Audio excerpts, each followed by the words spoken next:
Railway station आपको लगता ही नहीं है, ये एक एयरपोर्ट लग रहा है। और ये 5 स्टार फाटक है और ये ईरान की बेस्ट ट्रेन में से है। इन्होंने बहुत सी सहूलियात दी हुई हैं, यानी कि अगर आपने पढ़ना है तो यहाँ से लाइट्स वगैरह का ऑप्शन भी इन्होंने दिए हुए हैं। फिर तेहरान का रेलवे स्टेशन, ये फुली लग्जरी स्टेशन लगता है, आप बिलीव नहीं करेंगे कि ये लंदन का रेलवे स्टेशन है।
ये मशहद का रेलवे स्टेशन है और अब हमारी जर्नी तेहरान के जाने पड़ेगी और हमारी ट्रेन 8 बजे के करीब चलेगी और ये रेलवे स्टेशन आपको लगता ही नहीं है, ये एक एयरपोर्ट लग रहा है। 7:15 हो रहे हैं।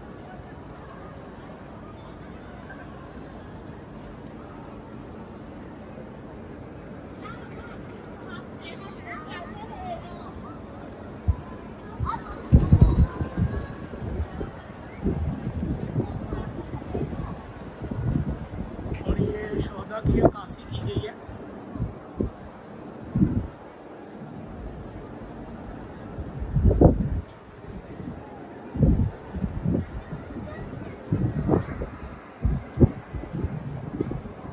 मेंशन किया गया है कि कौन सी ट्रेन आने वाली है। ये रेलवे स्टेशन तो लगते ही नहीं है तेहरान के।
ये ट्रेन है इनकी और ये 5 स्टार फतक है और ये ईरान की बेस्ट ट्रेन में से है। इन्होंने बहुत सी सहूलियात दी हुई हैं, यानी कि अगर आपने पढ़ना है तो यहाँ से लाइट्स वगैरह का ऑप्शन भी इन्होंने दिए हुए हैं। इसके अलावा ये सीट्स के साथ एडजस्टमेंट है, इसकी सीट को खींच ले तो ये बिस्तर बन जाता है। यहाँ पर इन्होंने डस्टबिन वगैरह दी हुई है। ये ऊपर के पोर्शंस हैं, डिजिटल लाइट सिस्टम है, चार्जिंग पॉइंट्स भी यहीं बने हुए हैं, बैग्स रखने की ये वाली जगह है और काफ़ी ज़बरदस्त ट्रेन है इनकी। और ये इनकी 5 स्टार फतक है। यहाँ पे हर डब्बे के लिए एक आदमी का एक अलग से ऑप्शन दिया गया है। ये तो जहाज़ से भी बेस्ट है। हम ट्रेन के ज़रिए तेहरान जा रहे हैं।